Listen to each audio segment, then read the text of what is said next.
ہمیشہ باوضو رہنے کی نیت سے وضو کرنا، وضو پر وضو کرنا، یہ مستحبات میں سے ہے۔ اسی طریقے سے کوئی غیبت کر دی، چغلی کر دی، ان کے بعد بھی وضو کرنا بعض صورتوں کے اندر مستحب ہوتا ہے۔ ٹھیک، اچھا یہ فرمائیے کہ نابالغ کے حوالے سے ہم سوال کرنا چاہیں گے کہ ایک نابالغ جو ہے کیا اس کے اوپر وضو فرض ہوا کرتا ہے؟ یہ دیکھیں تمام جتنے بھی احکامات ہیں وہ قرآن کے ہوں یا حدیث کے ہوں وہ بالغان کی طرف متوجہ ہوتے ہیں، اور بالغ بھی وہ جو عقل کامل رکھتا ہو، چنانچہ پاگل اور مجنون مکلف نہیں ہوتے ہیں۔ تو نابالغ بچے پر وضو فرض تو نہیں ہے، لیکن یہ فقہاء اعظام نے لکھا ہے کہ چونکہ نبی کریم صلی اللہ علیہ وسلم نے ارشاد فرمایا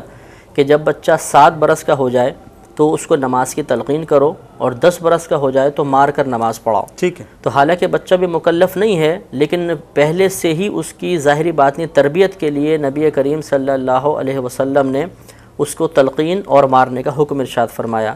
اس پر قیاس کر کے فقہاء نے ارشاد فرمایا کہ بہتر یہ ہے کہ جب بچہ 6-7 سال کا ہو جائے اور اس کو شعور تھوڑا بہت حاصل ہو جائے تو اسے وضو کروانا چاہیے تاکہ وہ اس کا عادی ہو جائے۔ لیکن بہرحال اگر بچے وضو نہ کریں، بغیر وضو بھی قرآن چھوئیں، یا اگر چھوٹے بچے ہیں وہ اسی طرح نماز پڑھنے کھڑے ہو جائیں تو ان پہ وضو کرنا چونکہ فرض نہیں ہے، لہذا ہم یہ نہیں کہیں گے معاذ اللہ کہ وہ گناہگار ہو گئے۔ تو بہتر یہ ہے کہ بچوں کو وضو کروایا جائے لیکن وہ اس کے مکلف نہیں۔ ٹھیک ہے، یعنی ان کا ایک تربیت کا حصہ بھی ہو جائے گا اور یوز ٹو ہو جائیں گے، اور جب وہ بلوغت کی طرف جائیں گے تو جناب ایک پورا سیٹ اپ جو ان کا بن چکا ہوگا۔ اچھا، وضو میں فرائض کتنے ہیں مفتی صاحب؟ کہ ہم چونکہ جو آپ کے دیکھنے والے ہیں وہی جاننا چاہیں گے کہ اس کی ایک ترتیب انہیں پتہ چلے کہ صاحب اتنے فرائض ہیں۔ دیکھیں جیسے یہ آیت کریمہ تلاوت کرنے کا شرف حاصل ہوا، اس میں بالترتیب اللہ تبارک و تعالی نے 4 فرائض کا ذکر فرمایا ہے کہ فَغْسِلُوا وُجُوهَكُمْ، تو چہرہ دھونا یہ پہلا فرض ہو گیا، وَأَيْدِيَكُمْ إِلَى الْمَرَافِقِ، اور اپنے دونوں ہاتھوں کو کوہنیوں سمیت دھو، یہ تو دوسرا فرض ہو گیا، وَامْسَحُوا بِرُؤُوسِكُمْ، اپنے سروں کا مسح کرو، یہ تیسرا فرض ہے، وَأَرْجُلَكُمْ إِلَى الْكَعْبَيْنِ، اور دونوں ٹخنوں سمیت اپنے دونوں پیروں کو دھو، تو یہ چوتھا فرض ہوا۔ تو یہ 4 بالترتیب فرض ہیں، پہلے چہرہ دھونا، اس کے بعد سر کا دونوں ہاتھوں کو کونیوں سمیت دھونا، پھر سر کا مسح کرنا، اور پھر دونوں پیروں کو ٹخنوں سمیت دھونا۔ اچھا، ایک 2 الفاظوں کا استعمال ہوا صاحب کہ دھونا اور مسح کرنا۔ اب بات یہ ہے کہ فرائض میں جب دھونا بھی شامل ہے اور مسح کرنا بھی شامل ہے تو کیا ان دونوں میں کوئی فرق ہوا کرتا ہے؟ جی ہاں، ان میں بہت بڑا فرق ہے، اور جب قرآن میں 2 لفظ علیحدہ علیحدہ استعمال ہوئے تو یقیناً ان میں حکمت ہوگی، کیونکہ اگر سر کا غسل کے اندر یعنی دھونے میں اور مسح کرنے میں کوئی فرق نہ ہوتا تو ایک ہی لفظ استعمال کیا جاتا۔ تو ان میں فرق یہ ہوتا ہے کہ غسل یا دھونے کا مطلب یہ ہوتا ہے کہ جس جگہ کو آپ دھو رہے ہیں اس پر سے پانی کو بہا دینا۔ مثال کے طور پہ آپ اس طرح ہاتھ میں پانی لیں اور اس کو چہرے پر ڈالیں، یہ بہہ جائے گا تو اس کو دھونا کہتے ہیں۔ اور مسح کا مطلب ہوتا ہے کسی خشک جگہ پر تری کا پہنچا دینا، تو آپ پانی ہاتھ میں لیں، اس کو گرا دیں، اس کے بعد یہ تری مثلا چہرے پہ پھیر لیں تو یہ مسح کرنا کہلائے گا۔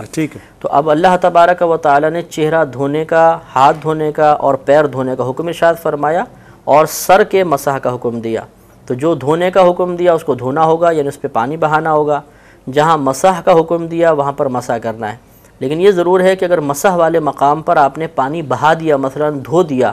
تو اس سے مسح بھی ادا ہو جاتا ہے۔ یعنی اب یہ نہیں ہے کہ مسح ہی کرنا فرض ہے، اس پہ پانی نہیں بہا سکتے۔ تو کسی نے مثلا جیسے غسل کرتے ہیں، اب غسل کے اندر کسی نے اگر سر پہ پانی بہا لیا تو اس کے وضو کے مسح کا فرض بھی اس کے ساتھ ہی پورا ہو جائے گا۔ لیکن جہاں دھونے والے حصے ہیں اگر وہاں کا غلطی سے مسح کر دیا جائے، وہاں مسح کر لیا تو یہ غلط ہو جائے گا۔ ٹھیک، اچھا ہم چاہیں گے چونکہ اب گفتگو ذرا آگے بڑھ رہی ہے تو ذرا ایک چونکہ فضائل کے حوالے سے بھی گفتگو آپ نے فرمائی،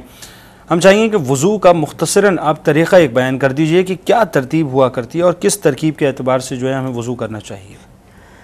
وضو میں افضل تو یہ ہوتا ہے کہ کسی اونچی جگہ پر بیٹھ کر وضو کریں تاکہ جسم سے گرنے والا پانی زمین پہ گر کے ہمارے بدن کے اوپر نہ آئے، جیسے عموماً مسجدوں میں وضو خانے وغیرہ بنے ہوتے ہیں۔ اس کے علاوہ قبلہ رو ہو کر بیٹھ کر وضو کرنا یہ مستحب افضل ہے۔ سب سے پہلے بسم اللہ الرحمن الرحیم پڑھ لیں اور پاکی کی نیت کر لیں کہ میں پاک ہونے کے لیے یا نماز کے قابل ہونے کے لیے وضو کر رہا ہوں۔ اس کے بعد اپنے دونوں ہاتھوں کو سب سے پہلے پونچھوں سمیت دھوئیں گے، یہ سنت کریمہ ہے۔ اس کے بعد اپنے سیدھے ہاتھ سے کلی کریں اور مسواک کریں گے۔ اس کے بعد ناک میں پانی چڑھانا، یعنی پہلے آپ نے کلی ایک دفعہ کر لی، مسواک کر لی، پھر 2 مرتبہ مزید کلی کریں تو 3 مرتبہ کلی کرنا سنت کریمہ ہے، اور ساتھ ساتھ اس کے غرغرہ بھی کر لیں۔ پھر ناک میں پانی چڑھائیں گے۔ اس کا طریقہ یہ ہوتا ہے کہ سیدھے ہاتھ میں پانی لے لیں اور اس کو سونگیں کہ ناک کے نرم ہڈی تک پہنچ جائے، اور اس کے بعد ناک کی صفائی وغیرہ کرنا بھی سنت مبارکہ مستحب ہے۔ اچھا مفتی صاحب ذرا سا قطع کلام ہوتا ہے، جو ناک میں پانی چڑھانے کا آپ نے معاملہ بتایا، عموماً لوگ کرتے یہ ہیں کہ پانی ہاتھ میں لے کے اس طرح سے جو ہے وہ ناک میں ڈال لیا کرتے ہیں، اور یہ جو چھوٹی جو انگلی ہے اس کو جو ہے باقاعدہ اس سے خلال کر لیا کر لیں، تو کیا یہ طریقہ کار صحیح ہے؟ ہاں صحیح ہے، لیکن یہ صرف اس طرح ناک میں لگا کے چھوڑ دینا یہ مناسب نہیں ہوتا۔ یہاں پہ لفظ استعمال ہوا ہے استنشاق۔ استنشاق کا مطلب ہوتا ہے